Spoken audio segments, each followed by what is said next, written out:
Hey everyone, welcome back. And let's just continue exactly where we left off with the last video. We're launching our second satellite now into an orbit that we have a contract for. This satellite itself is nothing special, it's a simple satellite with just basic communications equipment. What it has, we do not know why they would want to launch it, and as you can see, I'm circularizing my orbit now, trying to bring both sides up above 70,000 so that we can just play about a bit with the orbital mechanics. And there we go, 70,000. So we're in orbit. That's fine, that's hunky-dory, no problems there.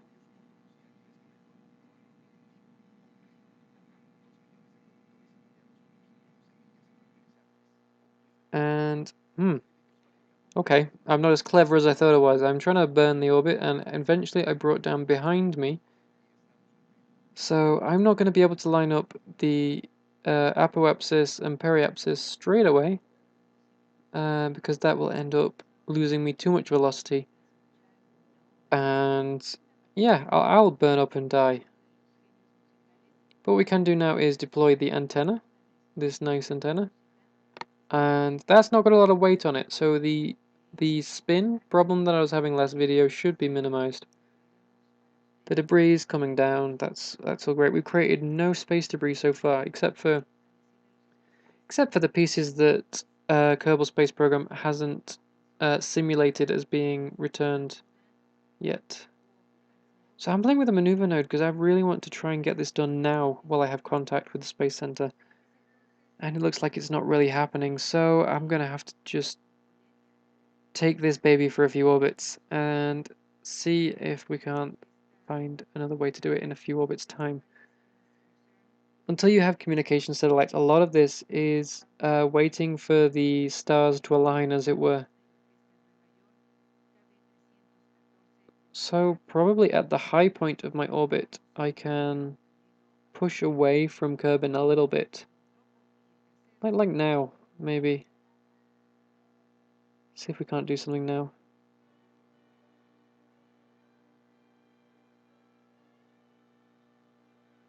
And again, it's all fiddling. Maneuver nodes are fiddly, but they've done a lot of work recently to try and get them working. For example, if when I leave this spacecraft, the maneuver node won't be destroyed now. It will remain with the craft.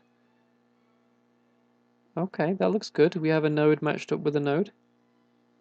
That's what I'm aiming for, because then when we get there, a simple burn should bring the whole thing up on both sides and equalize it.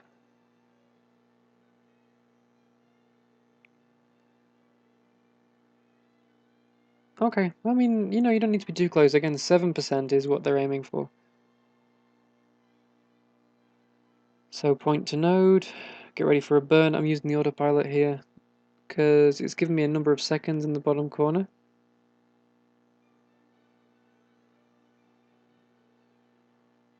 So burn.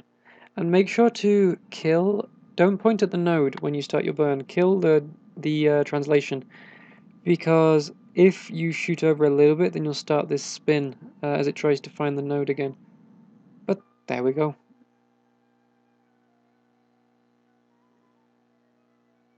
So now what we need to do is when we just get round there, is just do a prograde burn, and that should circularize the whole thing. Yeah, see? Prograde. All I'm doing there is just pulling the prograde, and we're there.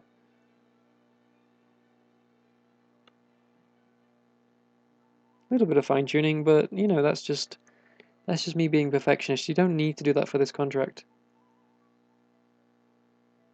So pointing at the node now and killing it.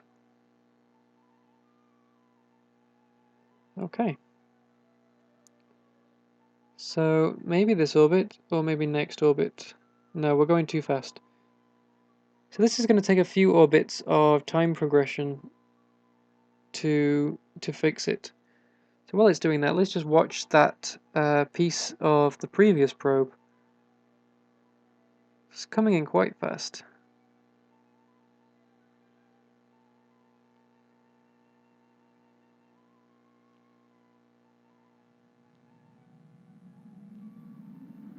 And stuff's starting to overheat. There we go, deadly re-entry, doing its garbage disposal duty as per usual. So let's switch back to the probe. Okay, maybe I need to go back to the Space Center first. But it shouldn't matter because my maneuver node should still be there.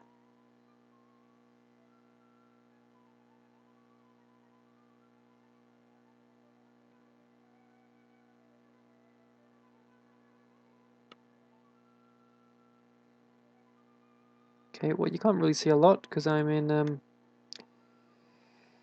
quite a high orbit at the moment and around the back of the planet.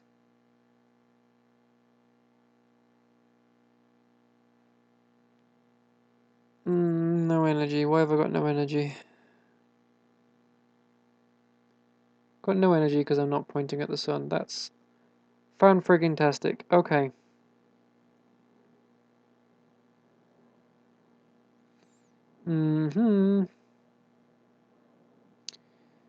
Well, all we can do is hope that in maybe a week or two of game time, we are further around in the sun's orbit that we're actually more side on to it.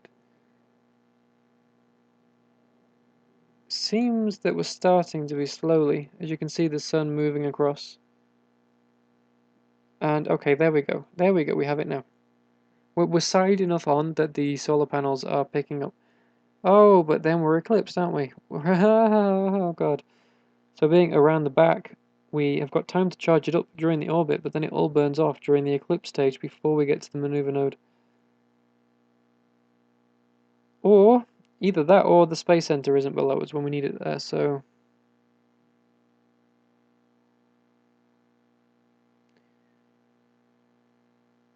Not this orbit, maybe next orbit. I think it's going to be this time. It's going to be this time, as long as we keep the power. It should be this time. Oh, but that power is draining very fast. Okay. Oh, but we just crested just in time. So get rid of that stage. And monopropellant acceleration to circularize this orbit.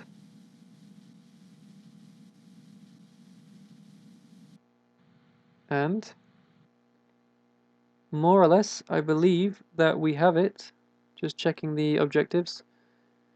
Just got to leave the controls neutral for 10 seconds. So there you go. That extra solar power made the world of difference for that. Just one more panel, and we weren't having remote tech completely destroying the system. There we go. It's flashed green. We have that mission done. So 2 satellites up. That's 2 contracts completed. Let's go back and have a look what we can do now. So we are here with my ship, and what I'm thinking is of doing is finding a science-based contract mission. How can we make all of this fit into our existing kind of probe body? That's what I want to do. I don't like having a lot of stuff clipping, so that's what I'm going to do. And I'm not using the F12 console for this, it's just sometimes you can find like a sweet spot where stuff will go green. Okay, there we go, magnetometer. And let's just rename this so we're not saving over.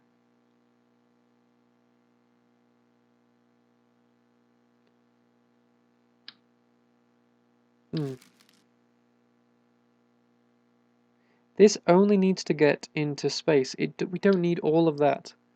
And when money is such a key factor, maybe we could just use a more bog standard rocket. So that's what I'm going to do. I'm going to just put a single liquid fuel booster. If any guys are familiar with the Apollo missions, which, by the way, I'm getting back to with my historical progression series, we're looking in the next episode at the Apollo early missions. This would be like the, what is it, the Little Joe, or it was basically just a rocket test bed for seeing if the service module and stuff like that of the Apollo mission had aerodynamic qualities and things like that. Basically for testing re-entry heat shields and things. Just get it up there. and let gravity do the rest. Here we are on the launch pad. This should be enough to get into space, really. But let's do it during the daytime so you can actually see what's going on. The fins should provide support, because I don't want to go straight up, I want to give it a little bit of bank.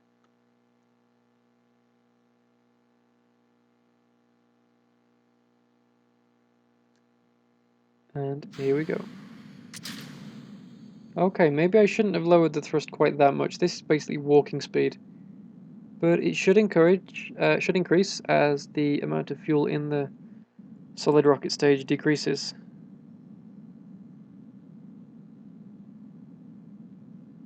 So the mission profile here is get up into space, beam science back, and that's it. And I am tipping more than I would like to. I am going in completely the wrong direction. Okay, that's not good. Let's try and fight this back. Okay, not good at all, really. And we're nearly down to half our fuel, and we're really not that high. This isn't great. This is not great at all.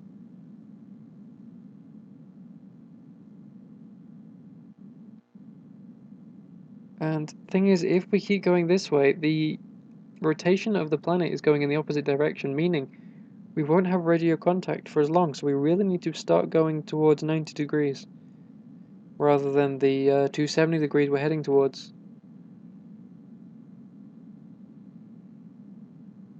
Thing is, I'm just not getting any bite with the control surfaces at the bottom. They're not biting into the atmosphere.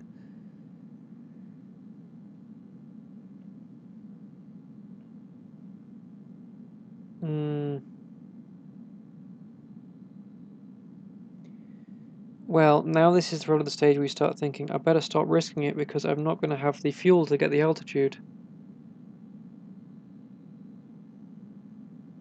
But saying that, it's drifting a little bit. I'm pointing vertical. My velocity isn't going vertical, but that's where I'm pointing.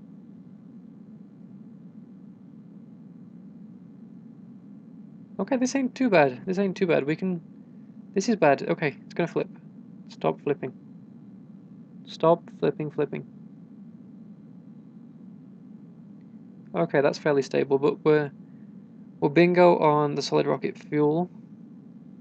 And there's always the risk that could hit the space center. But there's nothing we can do about that now. But fortunately, we are near enough at space now that we can start doing some science and beaming it straight back.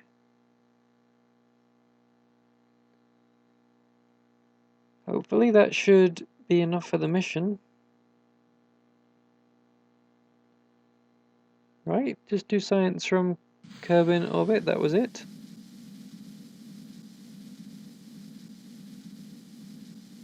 I believe that was it.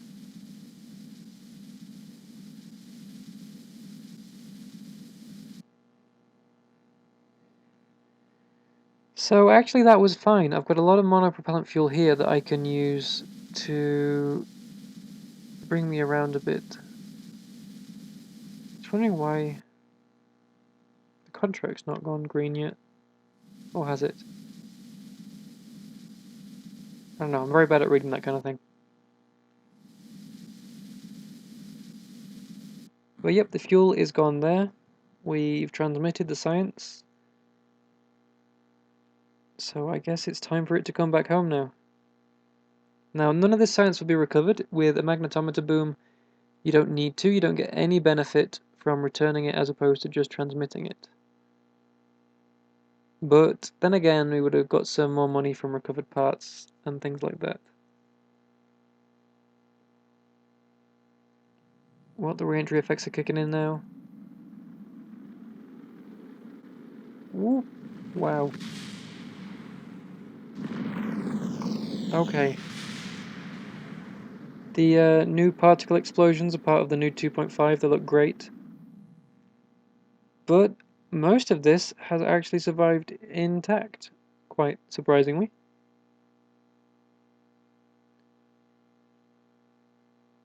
And I know this isn't great TV at the moment because obviously it's very, very dark. Probably I can do something about that in post-processing, which you'll never see it as dark as I've seen it because obviously by the time you see it, it will have been post-processed. So, nuts to that.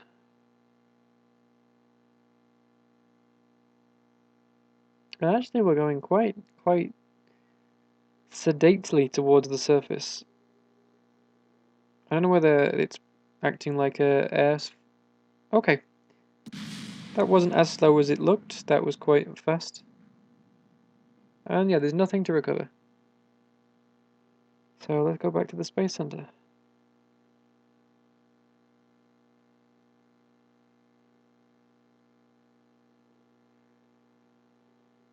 Well, guys, that seems like that's probably all we can do for today. But before we do, let's have a look at more contracts. Some basic contracts. Launch a new vessel. Um, okay. Um, sure. I'm not sure if that's supposed to keep appearing. And altitude. Okay. I think that's because we haven't sent a Kerbal up above that altitude before. But let's accept the one for the polar orbit, maybe. I don't know. We've got plenty of options. We've got plenty of tech. Not really that much science we can buy, but we've got plenty of components we're not used yet. So there's plenty of options for next video. Thank you for watching, guys, and I'll catch you next time. And remember, if you like this video, please show your support by liking, subscribing, or commenting on the video. It really helps out my channel a lot. It let me know what you guys want to see, what you like seeing, anything I can improve on, any tips and ideas. And as well, you can head over to my Patreon page where you can help me out from only $1 US, one oozed. So thanks for watching, guys. See you next time.